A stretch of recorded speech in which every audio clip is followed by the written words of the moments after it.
As we continue to follow the horrific events that unfolded today in Roanoke, Virginia, a reporter and her photographer shot and killed early this morning. The general manager of WDBJ, Jeffrey Marks, is with us now. First, we just want to extend our condolences. Our thoughts and prayers are with you. This must be such a difficult day for you, sir. It's difficult for everyone here at WDBJ. You know, you speak of family when you talk about an organization like this, but this is when you know it's true. Tell us a little bit about the two who were killed, Alison Parker and Adam Ward. I know you've talked a great deal about how enthusiastic they were to do their jobs. If you can, just share with our viewers exactly what it was about them that made them so special. Well, I heard one of my colleagues say Alison was ambitious, but in the good way. Not ambitious to climb over people, but ambitious to be successful with whatever it is she was assigned, whether it was one of these morning live reports or whether it was the special we did last week in prime time on child abuse. She put everything she had into it. She was a constant learner.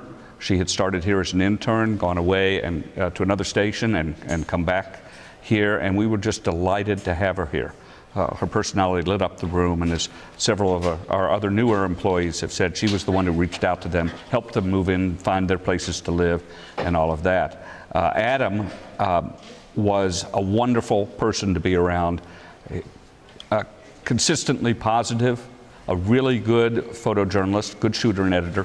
Had started here several years ago in our production department working on the newscast, and then became a photojournalist. And all of the reporters who have worked with Adam talk about just how wonderful he is and how he was always looking out for them to keep them safe and make them look as good on the air as he could. These are two wonderful people, and I could go on and on. Jeff, what is so sad about this is that both of them were in love with fellow coworkers, Alison Parker with Chris Hurst and Adam with Melissa Ott. Could you talk a little bit about their relationship? I heard you earlier describe when you asked Chris to tell you something about Alison, to say one thing, and he said, I can't say one thing. There are so many things. She just brightens up a room. Can you tell me a little bit about their relationship? Well, sure. Chris has been very open about the fact that he and Alison were setting up housekeeping. They were looking forward to a life together. They were truly in love. Chris, being an anchor, has been willing to talk about it and is very eloquent. Melissa has gone home to take care of things by herself or with friends, but I can tell you that they're both devastated, and this was Melissa's last day here. She was preparing to move to Charlotte to work for a station in Charlotte, and Adam was going to be following her. And so it is doubly devastating when we lost two colleagues, but we also feel such pain for those who were left behind, families, including the ones we know very well. Jeff, as you know, authorities obviously are working this investigation very hard. There was an active police pursuit. You know the details of that. But I just want to ask you when it was that you found out, sir, that the suspect was Vester Flanagan, also known as Bryce Williams, one of your former employees.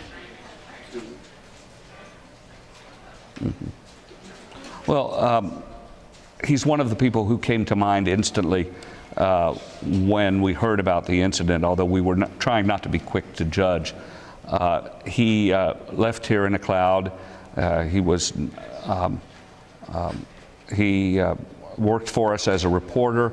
He did not get along well with other people he worked with, and some preferred not to work with him. We asked him to leave, and that itself was difficult. He had made various accusations and continued to about employees and taking racial shots at him. He even filed a complaint with the Equal Opportunity Employment Commission, and that was dismissed when there was just no substance to anything he said. And so I felt very sorry for him on the one hand, and annoyed on the other hand, because we have a pretty healthy workplace, we think, and our employees resent the idea that he felt put upon when in fact it was his anger that led to his dismissal. Sir, I'm curious, did it unfold right away that he became difficult to work with, or did he start off on a better note, or when did it all start to kind of fall apart? I don't remember the chronology very well, but I do know that toward the end there were issues with temper and an ability to work with others. Mr. Marks, did any of those issues with temper ever manifest in violence? I would not say so. I don't recall that there was a report of a physical altercation with others here. I'd have to search the files on that. And, I've been a little too busy to do that today because our focus is not on the shooter. Our focus is on our people. Absolutely. And keeping them safe and remembering the folks we've lost. As we talk to you, we are also looking at a live picture of the suspect's car there along I-66. Jeff, tell us, that you were mentioning your family, and this is a small station. I think you have about 50 employees. How difficult has this day been? You have been on the air reporting this in a professional manner at the same time, where I just can't even imagine how grief-stricken that morning crew is right now. Well, of course they are. We have 50 news employees. Actually, we're about 115 overall, and everybody knew Adam and Alison, whether they worked in sales or production or marketing or what have you. And it was a unique moment because everybody was called in. So our newsroom was full. We were advised not to put people in the bureaus today because they're remote and we didn't know if they were going to come under attack as well. So everybody's here, everybody's hugging, everybody's crying, and then everybody's doing their work as journalists. It's a real mishmash, but it's healthy because we are allowing people to express themselves. We just had a memorial gathering in which we invited people to say prayers and talk affectionately about their lost colleagues. And so we're trying to get everybody the opportunity to breathe, but they also realize they have a big job to do.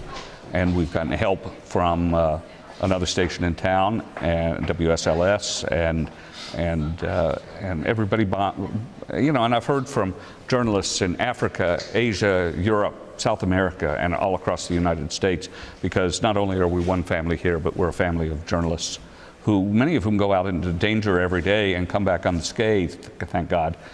And then we send two people out to a rather mundane story about travel and tourism, and look what happens.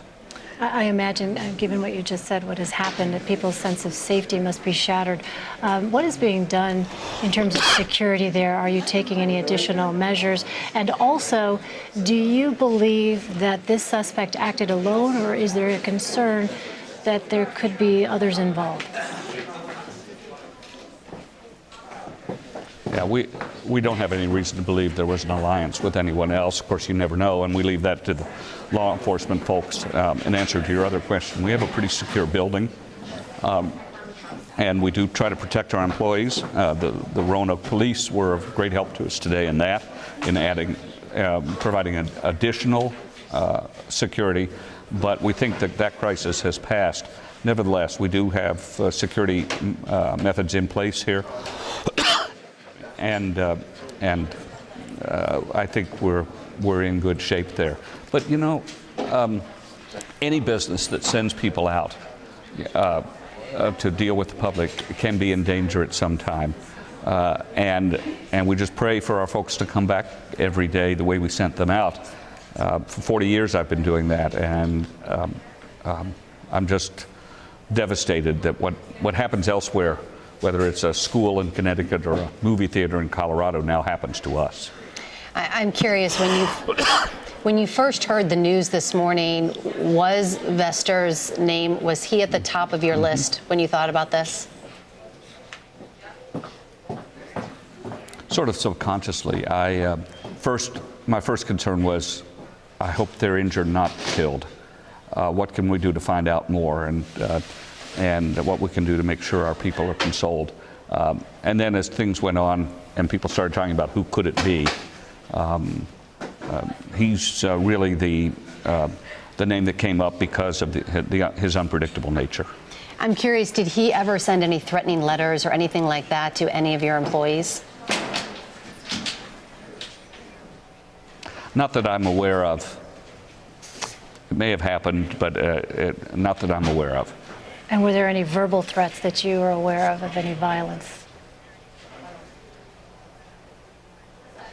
No, not to me. And if there were any others while he was an employee here, they were dealt with through the human resources process. I don't think we could have predicted this, but what would we have done if we had had this concern? Our journalists have to go out and cover the news every day. I know you talked about this earlier today, Jeff, and you're focusing on the family members and your family there at WDBJ. What do you want to see happen to the shooter now?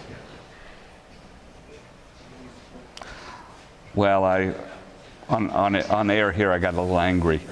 Of course, I want due process. If he makes it, I want due process because I believe in the American system. I've been the foreman of a jury, and I know that everybody deserves his or her day in court. On the other hand, I don't have a concern about him as an individual. I have concerns about my employees and their families and the families of my lost employees, and I want to make them as whole as possible and let the justice system follow its own course. Jeff, thank you so much for taking the time to talk to us on this just unimaginable day for you and your colleagues. Please know that everyone is in our thoughts and prayers, and we will be continuing to watch WDBJ.